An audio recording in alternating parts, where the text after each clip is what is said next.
हाँ जी भाई जी, अभी पूछिए प्रश्न आपका। ओम शांति भाई जी वो बाकी के बारे में पूछना चाह रहा था भाई जी। वो बाकी क्यों एलर्जी करते हैं और कैसे वो पहनी जाती है। बाकी मतलब बाकी पहनना माना गले मिलना। जो बच्चे बनते हैं बाबा के, उसमें पुरुष चोला भी है, स्त्री चोला भी है। आत्मिक रूप में देखेंगे तो सारे ही बाबा के बच्चे हैं। तो उनको बाबा से मिलने का दिल नहीं करता है क्या? दिल करता है। यज्ञ के आदि में भी बाकी पहनते थी कन्या माताएं। तो कोई आर्य समाजी सोच वाले हैं जिनकी बुद्धि में ये बात हजम नहीं होती है। जो विकारी होगा वो बाप को भी भगवान को भी किस दृष्टि से देखेगा?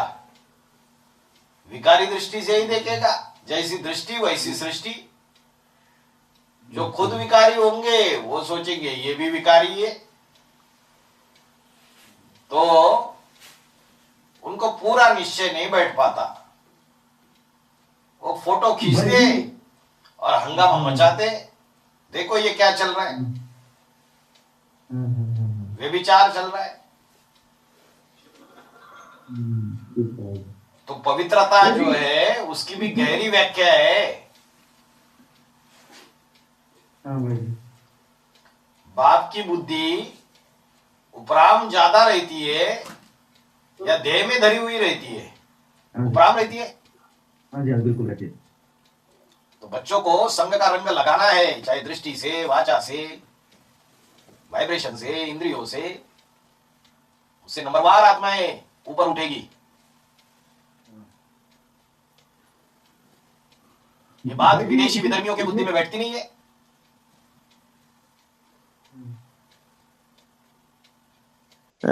भाई जी बोल लो थोड़ा सा भाई जी। हाँ, वो ठीक है, ये भगवान के लिए तो ये ठीक है, लेकिन अविचारी बनने के लिए एक बड़ी समस्या होती है जी। जैसे विकारी पुरुषों में जब पतित हो जाती है तो उनके अंदर ऐसे मतलब गले मिलना या मतलब वो करना, तो वो जो देह रूपी भान है वो एकदम तो समाप्त नहीं हो जाता जी। मतलब एक व्यक्तित्व के लिए तो ठीक है, लेकिन अगर हम ऐसा करते हैं, हर जगह पे करते हैं, तो हम विचार फैलने का ज्यादा खतरा रहता है जी। हाँ। तो पोता में लिख के देना है, गलती होती है तो तुरंत। बाबा ने बोला है, श्रीमत के बरखिलाफ अगर कोई भी कर्म होता है तो वो पाप कर्म है। रात को सोते समय अपना सच्चा सच्चा पोता में लिख के देना है, और सवेरे अमृत वेला उठ के जो आधा बचा कुचा है उसको तीव्र ज्वालामुखी योग करके याद की यात्रा में भस्म करना है अगर गलती होती है तो। लेकिन जानबूझकर कोई बार बार गलती करता है, बार बार विषय विकारों में जाता है, तो फिर अवस्था ऊंची चढ़ेगी या नीचे गिरेगी? नीचे ही गिरते जाएंगे। अभी ऊपर उठने का समय है। अभी योगी बनो, पवित्र बनो। अगर ये तो ठीक है। विकार में जाएंगे तो बाबा ने बोला है 5वीं माल से नीचे गिरने जैसा है। कोई 5वीं माल से नीचे गिर जाता है तो हड्ड गुट टूट जाती है, हॉस्पिटल में पड़े रहते। तो बाबा के ज्ञान में चलते हुए अगर कोई विषय विकारों में जाता है तो उसकी बुद्धि जामड़ी बन जाएगी। बुद्धि में परमात्मा का ज्ञान नहीं बैठेगा। जिस दिन विषय विकार में गए उस दिन ज्ञान बुद्धि से उठ जाएगा। बुद्धि में ताला लग जाएगा, गॉडरेस का ताला। जो भगवान की ज्ञान की किरणें हैं वो उसको बुद्धि में बैठ नहीं पाएगी। बिल्कुल। चाहे ब्रह्म कुमारी हो, चाहे आध्यात्मिक विश्वविद्यालय हो। तो विज्ञान भी कहता है कि जो कैल्शियम, फास्फोरस, मैग्नीशियम जो शरीर में बनते हैं, जो मशीन है, जो रस, रक्त, मद, मांस, अस्थि, मज्जा और शुक्राणु बनते हुए सतोगुण, तमोगुण, रजोगुण की प्रवृत्ति जो शरीर में आती है, अगर वो बाह्य शराब हो जाता है तो शरीर में इन चीजों की कमी हो जाती है। इन तत्वों की कमी हो जाने से उसके अंदर ऊर्जा ही नहीं रहती, और ऊर्जा नहीं रहती तो सामाजिक काम क्या करेगा, वो अपना भी काम नहीं कर पाएगा। तो सामाजिक काम करने के लिए शरीर में सारे जो हार्मोन्स हैं, जो सारे तत्व हैं, इनका होना जरूरी है। और अगर बाह्य शराब होता है तो वो अध्यात्म की तरफ जा ही नहीं सकता जी। हाँ, तो वो चीजें होनी चाहिए, तो उस चीजों को जो होनी चाहिए, जो शुक्राणु बन रहे हैं, तो उसकी शक्ति नीचे की तरफ जाने देनी है या ऊपर उठानी है आत्मा की तरफ। उसका जो अधोगमन हो रहा है उसको ऊर्ध्वगमन करना है।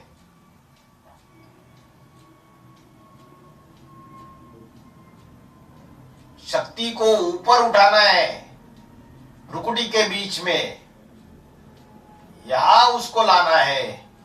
जब शक्ति ऊर्ध्वगमन हो जाएगी, सारी की सारी भ्रुकुटी के बीच में स्थित हो जाएगी, तो फिर कंट्रोलिंग पावर बढ़ जाएगी। बिल्कुल बिल्कुल भाई जी, बिल्कुल। और जो बोलते हैं मेडिकल साइंस वाले और बाहर की दुनिया वाले, ये तो दुनिया की रीत है, ये तो जरूरी है, तो वो देहदारी जो लोग कहते हैं गलत है जी। वो खुद भी पतित बनते हैं और दूसरों को भी पतित बनाने का ज्ञान, पतित बनने का ज्ञान देते हैं। भगवान बाप आके ये 63 जन्मों की जो बीमारी है, देह का सुख भोगने की, इंद्रियों का सुख भोगने की, इस बीमारी से बाहर निकालते हैं। जो मिट्टी में, देहाभिमान रूपी मिट्टी में लौटने की जो आदत लगी हुई है, इससे क्वारंटाइन कर देते हैं बच्चों को। क्या करते हैं? क्वारंटाइन। इसलिए बोलते हैं 7 दिन भट्टी में आके बैठो, मोबाइल भी बंद, सारी चीजें दुनिया से बुद्धि हटाकर ज्ञान योग की भट्टी में आके बैठो। और सिर्फ 7 दिन की भट्टी से ही हो जाएगा? पुरुषार्थी जीवन में विकार में जाते रहे तो चलेगा काम? नहीं। एक पर्सन है थोड़ा इसी से संबंधित है भाई जी, जो मैं देख रहा हूँ उसको मैं बता रहा हूँ, अपने मैं कम ही बता रहा हूँ जी थोड़ी सी इसके बारे में। तो जैसे कि जो देह भान होता है और उसके अंदर जो आनंद आता है, अगर उसको कंट्रोल करने की कोशिश करते हैं तो मन जो है अपसेट हो जाता है, और अपसेट होने से वो अशांत होता है, पागल हो जाता है, ये होता है जी। और अगर वो उस आनंद को लेने का प्रयास करता है उसके अंदर, तो वो मतलब जो वैज्ञानिक दृष्टि से जो लोग कहते हैं कि ये ठीक है ठीक है, तो इनमें दोनों में थोड़ा सा वो करो जी, मतलब तुलना करो जी इन दोनों की। अरे इंद्रियों का जो सुख है, इंद्रियों का जो सुख है वो क्षणिक सुख है, क्षणभंगुर सुख है, मोमेंट्री हैप्पीनेस है। एक है इंद्रियों का मोमेंट्री हैप्पीनेस और एक है अतीन्द्रिय सुख, परमानंद, जो शाश्वत है, सदा काल का है, लंबे समय का है। तो क्षणभंगुर सुख के आदि होना है या अतीन्द्रिय सुख प्राप्त करने के लिए अभ्यास करना है। वो जो वैज्ञानिक है, बाहर की दुनिया वाले, उन्होंने सतयुग रूपी अतीन्द्रिय सुख का अनुभव किया ही नहीं है। वो तो आए ही द्वापर युग और द्वापर युग से बाद में, तो वो क्या बताएंगे? जिसने रसगुल्ला खाया ही नहीं है वो दूसरों को रसगुल्ले का स्वाद बता सकता है? जिनके बुद्धि में ये बात ही नहीं है कि वाइब्रेशन के आधार से भी संतान पैदा हो सकती है, पवित्रता के वाइब्रेशन से भी संतान पैदा हो सकती है, ये जिनको पता ही नहीं है, क्योंकि आए ही द्वापर युग से नीचे उतरी आत्माएं तो देह के सुखों में फंस गई। ये सारी हमारी वंशावली है। ये तो जो सृष्टि के बीज है, जो पूरे 84 जन्म लेने वाले, उनके बुद्धि में ये बातें है कि ऐसी भी सृष्टि हो सकती है जिसमें देह के इंद्रियों का सुख भोगे बगैर संतति प्राप्ति हो सकती है। निर्विकारी सुख और विकारी सुख, इसमें अंतर है। विकारी सुख मोमेंट्री है, क्षणभंगुर है, और निर्विकारी सुख शाश्वत है। और 21 जन्म उस शाश्वत सुख का अनुभव करते हैं। इसलिए बोला कि देवताएं जब वाम मार्ग में जाते हैं त्रेता के अंत में, तब जाके वाम मार्ग में गए और द्वापर की शुरुआत हो गई। भ्रष्ट इंद्रियों से कर्म करना शुरू कर दिया, श्रेष्ठ इंद्रियों का सुख भोगना बंद हो गया और भ्रष्ट इंद्रियों से सुख भोगना चालू हो गया द्वापर युग से। वाम मार्ग में जाना माना ही उल्टा मार्ग, और उल्टा मार्ग बोलते ही उसको है जिसमें भ्रष्ट इंद्रियों से सुख भोगा जाता है। जहां गो और मूत की पैदाइश होती है उन इंद्रियों का सुख भोगा जाता है। वो निकृष्ट इंद्रिय है या श्रेष्ठ इंद्रिय है? जितनी नीचे इंद्रिया उसका सुख उतना नीचे लेवल का। तो बाबा नीचे की इंद्रियों से बुद्धि हटा के ऊपर का जो श्रेष्ठ ज्ञानेंद्रिया और उसके बीच में जो आत्मा बैठी है वहां बच्चों की बुद्धि को टिकाना चाहते, और बच्चे बार बार देहाभिमान में आते। गधे को कितना भी नहला धुलाओ और गधा देहाभिमान की मिट्टी में लौटता रहता है। तो ये ज्ञान स्नान है, ईश्वरीय ज्ञान। वो बता दे 63 जन्मों में जो इन विषय विकारों में बुद्धि फंसी हुई है उससे बाहर निकालते। ये देह का सुख नीचे गिराता है, पतित बनाता है। तो थोड़े समय का आनंद के लिए करना है या लंबे समय का सुख प्राप्त करना है? लंबे समय का सुख जिसको भोगना है वो योगी है, और जो क्षणिक सुख में आनंद मान लेता है वो भोगी है। भगवत गीता में बोला आद्यंतवंत कौन्तेय न तेषु रमते बुधाहा। ये काम विकार का जो सुख है ये आदि मध्य और अंत दुख देने वाला है, और जो बुद्धिमान ज्ञानी पुरुष है वो उनमें रमन नहीं करते हैं। भगवत गीता में बोला काम महाशत्रु है, जय शत्रु महाभावो काम रूपम दुरासदम। इस काम विकार रूपी शत्रु की हत्या कर दो। जही माना हत्या करना। काम एष क्रोध एष रजोगुण समुद्भवा महाशनो महापापमा विद्धि इह वैरिनम। ये काम और क्रोध रजोगुणी समुद्भवा, रजोगुण से उत्पन्न होते। महाशनो पापात्मा, ये महान पाप कर्म कराते हैं। विद्धि, विद्धि माना जानो, यह एन वैरिनम, इनको शत्रु जान, शत्रु मान। और मेडिकल साइंस बोलते हैं कि इससे आनंद आता है? भोगो, फिर नीचे गिरते रहो और आसुरी बुद्धि बनती जाएगी, राक्षसी बुद्धि। राहु केतु कौन से इंद्रियों से संबंध में है? ऊपर की श्रेष्ठ ज्ञानेंद्रियों से संबंध में है या नीचे की इंद्रियों से कनेक्शन है उनका? नीचे के भ्रष्ट इंद्रियों से कनेक्शन है, मल द्वार और मूत्र द्वार, वही राहु केतु वहां वास होता है उनका। तो राहु केतु की दशा चाहिए या श्रेष्ठ बृहस्पति की दशा चाहिए? बताओ। हाँ, बृहस्पति की। हाँ भाजी यहाँ पर ओम शांति 7 वर्ग अपवर्ग सुख धैर्य तुला एक अंग ये लागू होगा ना? है? क्या पूछ रहे? ओम शांति भाई जी, 2017-18 में राम की आत्मा परम पुरुष बन जाती है, अर्थात कारण शरीर, और पाप पुण्य का उनका सूक्ष्म में भी भस्म हो जाता है। राम वाली आत्मा जो है वो शिव के समान बन जाती है। सूक्ष्म शरीर खलास नहीं होता है उसका, क्योंकि वो एक ऐसी तुरीय आत्मा है जिसका 5000 साल तक सूक्ष्म शरीर रहेगा। बाबा ने बोला वो शिव बन जाती है लेकिन सदा शिव नहीं बनती है। ऐसा नहीं कि 19 के बाद फिर से शूटिंग पीरियड में नहीं आएगी, आएगी, परंतु चारों अवस्थाओं से फिर से पसार होगी। राम वाली आत्मा के लिए कहा गया है तुम्हें 40 से 50 वर्ष लगते हैं अपना पूरा पाप पुण्य भस्म करने के लिए, तो वो 17-18 में बैठता है। तो सूक्ष्म भी जो इंद्रियों से पाप होता है, कर्म या पुण्य बनता है, तो वह भी समाप्त हो गया या सिर्फ स्थूल की बात है? क्या स्थूल की बात है? स्थूल शरीर तो छूट गया, स्वेच्छा से त्याग दिया। और आप पहले आत्मा पावन बनती है, फिर उसके बाद सूक्ष्म शरीर पावन बनता है, उसके बाद स्थूल शरीर परिवर्तित होता है, कंचन काया बन जाता है। ये क्रम है। तो 18-19 में आत्मा पावन बनती है, उसके बाद सूक्ष्म शरीर का नंबर, उसके बाद स्थूल शरीर का नंबर। जब नारायण बन के प्रत्यक्ष हो जाएगा तो स्थूल शरीर भी परिवर्तित होगा, और नारायण बनने से पहले आग का गोला बन जाता है। इसका मतलब आग का गोला बनना माना जो सूक्ष्म शरीर है, जिसकी 10 सूक्ष्म इंद्रियां है, उसमें मन बुद्धि भी है, और उसमें सारे ज्ञान का सार समा जाता है रोम रोम में।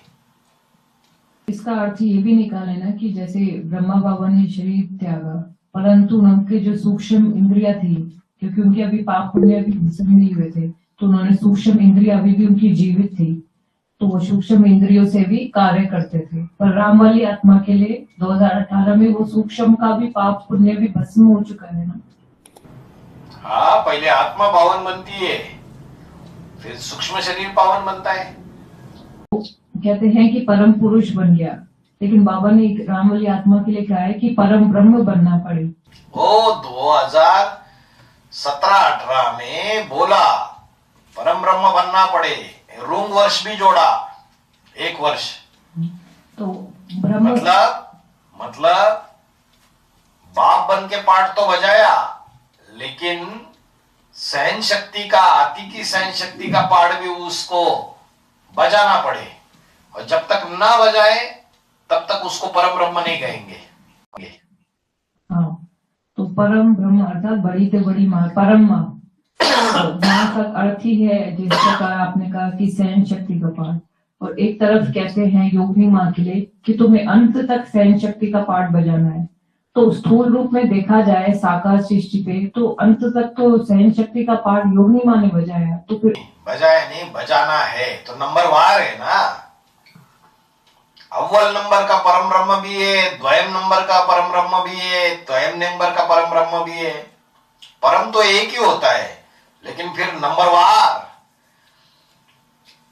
उस टारगेट तक पहुंच जाते। आया कि 2017-18 तक तो परम पुरुष का पाठ बजाया, परंतु योगिनी माँ का तो आदि से अंत तक ही सहन शक्ति का पाठ चला, माँ का पाठ चला।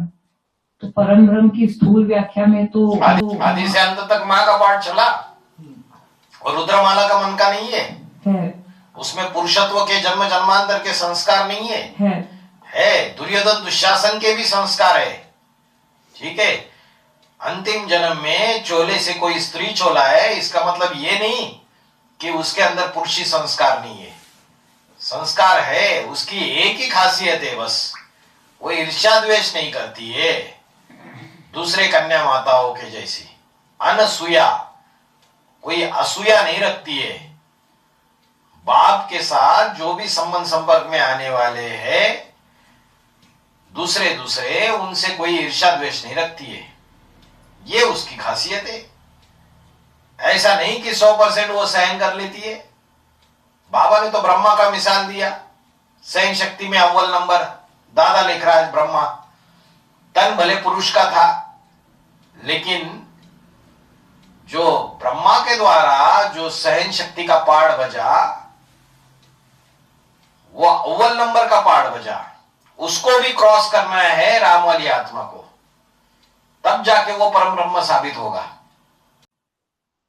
पर परदादी का टाइटल तो योगिनी माँ को दिया गया। दादी और इसका क्या संबंध है सहन शक्ति का?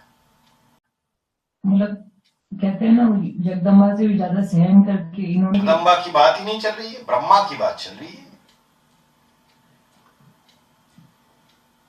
चंद्रवंशी है तो चंद्रवंशियों को तो सहन करना ही पड़ेगा।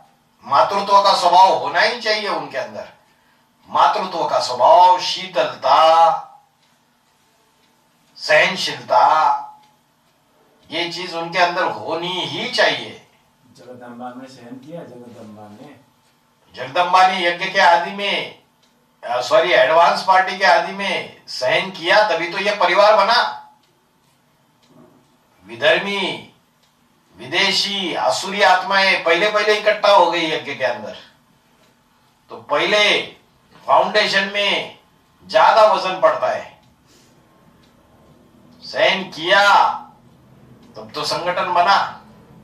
अगर वो सहन ही नहीं करती तो पहले परिवार को बिखर जाना था। भाई जी, बाबा के पंच तत्वों के शरीर त्यागने के बाद आगे की पटकथा कैसे लिखी जाएगी इस यज्ञ की? कौन इस यज्ञ को सही दिशा में लेके जाएगा? बाबा ने तो सैकड़ों वाणियों में क्लियर कर दिया। बाबा गुप्त होने के बाद 2018-19 से 28-29 तक अष्टदेवों के द्वारा परिवार की पालना होगी, ब्राह्मण परिवार की। अष्टदेव निमित्त बनते हैं, नई दुनिया स्थापन करने के उनको निमित्त बनाता है। और फिर 108 की माला तैयार हो जाती है 2028-29 तक, जिसके लिए बाबा ने बोला बाप माला नहीं बनाएंगे। 8 के द्वारा बाबा माला उठवाएंगे। माला के जो मन के 108 के माला के मन के वो अष्टदेवों के द्वारा तैयार होंगे। हर एक अष्टदेव अपने 12-12 का ग्रुप तैयार करेगा और फिर 108 की माला के मन के तैयार हो जाएंगे। नई दुनिया में जाने के 8 रास्ते हैं। तो अष्टदेव ये निमित्त बनते हैं इस 2018-19 से लेकर 28-29 तक परिवार की पालना करने के लिए। और बाद में वो नारायण प्रत्यक्ष हो जाता है नंबरवार ब्राह्मणों के सामने। छोटी राजधानी स्थापन हो जाती है स्वर्ग की। बाबा ने बोला सुखधाम और शांतिधाम के गेट एक साथ खुलेंगे। एक तरफ माउंट आबू शांतिधाम बन जाएगा, तपस्या धाम, तपस्या स्थली, और दूसरी तरफ दिल्ली सुखधाम बनेगा।